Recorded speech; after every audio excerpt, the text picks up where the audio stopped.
Hey, this is Brett, and you are watching Brett and Some Books. Please like and subscribe. This is Mysteries of History that we're reading today, unraveling the truth from the myths of our past. And this chapter is called Cooking Up a Lie: Who Really Discovered Australia? When it comes to hailing an explorer as the first to set foot on any landmass, what the history books really mean, especially British history books, is who was the first white guy to get there.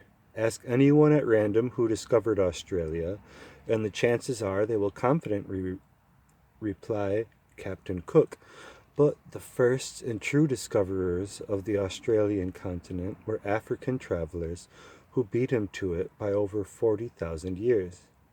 The Australian Aborigines are living descendants of Africans who migrated from their homeland and, as their DNA proves, intermingled on their way through India, Malaysia, and Borneo till they pitched up on Timor to complete the last 650 miles of their journey on primitive rafts to land on Australia's northern coast.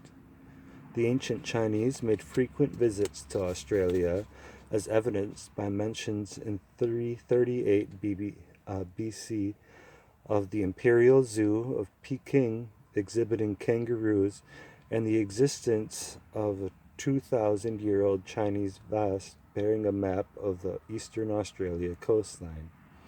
The first full-scale Chinese exploration of Australia was conducted in 1422 by Admiral Zhang, who divided his fleet to explore the east and west coast of the continent simultaneously, and before the Chinese became hunter-traders from many other parts of Asia who, visiting about 5,000 years ago, brought with them their domesticated hunting dogs, some of which escaped to go feral and evolve into the dingo we know today. Next, and a long way down the list, came Europeans, with the first being the otherwise little-known Willem Janszoon, a Dutch 1570 to 1630, a Dutchman who sailed into what is now called the Gulf of Carpentaria to drop anchor on 26th of February 1606 at the Pennefather River on the western shore of Cape York in northern Australia. Establishing a makeshift settlement, he began charting hundreds of miles of the coastline, but was eventually forced to abandon his settlement due to what he claimed to have been inexplicable hostility from the locals.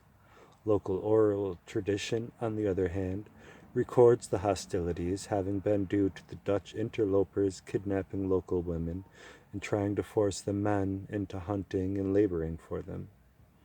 Next came the Dutchman Dirk Hartog, who in 1616 sailed into Sharks Bay area of Western Australia. He was the first to recognize Australia as a continent and not merely the island presumed by Janszoon. In 1644, the Dutchman Abel Tasman, the man who gave his name to Tasmania, explored and charted most of Australia's northern coastline, so the Dutch had been charting and establishing settlements in the land they called New Holland a century before James Cook, 1728 to 1779, was even born.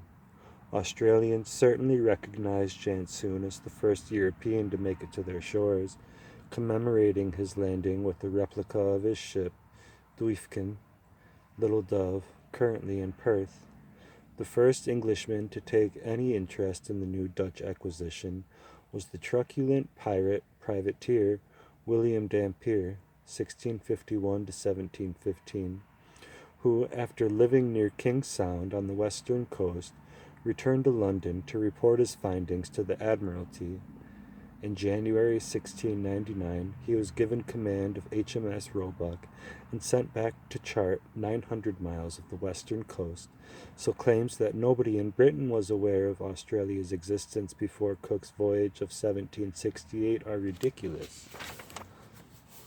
In that year, Lieutenant, not Captain, Cook was hired by the Royal Society to make for Tahiti and record the transit of Venus over that island, predicted for the 3rd of June, 1769. That done, he was to continue southwestward to check out New Zealand, first explored and charted by Abel Tasman in 1642 to 1643, and establish whether it was insular or continental.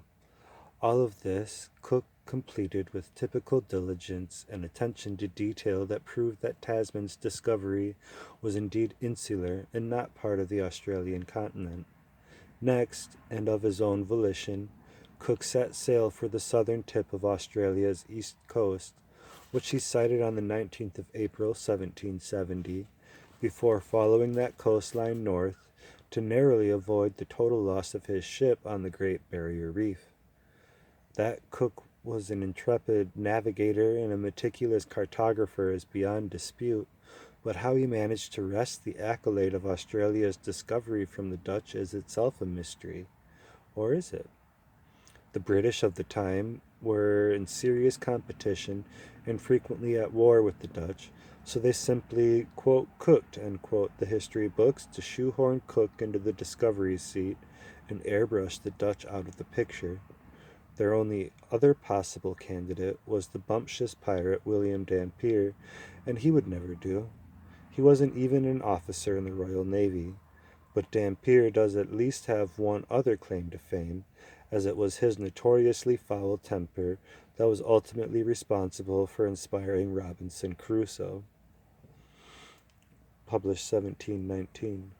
In 1704, having returned to his piratical ways, Dampier was sailing in partnership with Thomas Stradling, captain of the Cinque Ports, and in command of the St. George off the coast of Chile. Dampier's temper caused a rift in the partnership, and the two ships ended up going on their own ways, causing hostility between Stradling and his leading crewman, Alexander Selkirk, who had run away to sea to avoid prosecution in Fife for indecency in a churchyard, no less. In a fit of pique, Selkirk demanded to be put ashore at next landfall, which just happened to be the deserted island of Juan Fernandez, his home for the next 5 years. When Captain Woodes Rogers of the Duke dropped anchor on the 1st of February, 1709, in search of fresh water, Selkirk's initial joy at his salvation soon abated. As the Duke's long boat neared the ship, he could see his old friend Dampier snarling over the side. At first, Selkirk demanded that he should be taken back to his island, but eventually, placated, he boarded the Duke for return to England, where his tale helped inspire Daniel Defoe to pen his classic.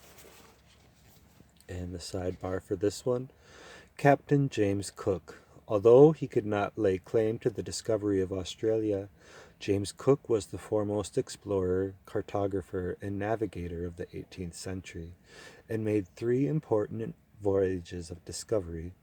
On his last and fateful voyage between 1776 and 1779, he became the first European to make contact with the natives on Hawaii. Suspecting the Hawaiians of stealing supplies and possibly a longboat, Cook marched ashore to take the king of the island hostage, only to be clubbed to death along with other members of his shore party. Cook's body was pit roasted on the beach, with the bones later returned to his crew on HMS Resolution for burial at sea. Thank you. Please like if you haven't, and have a good day.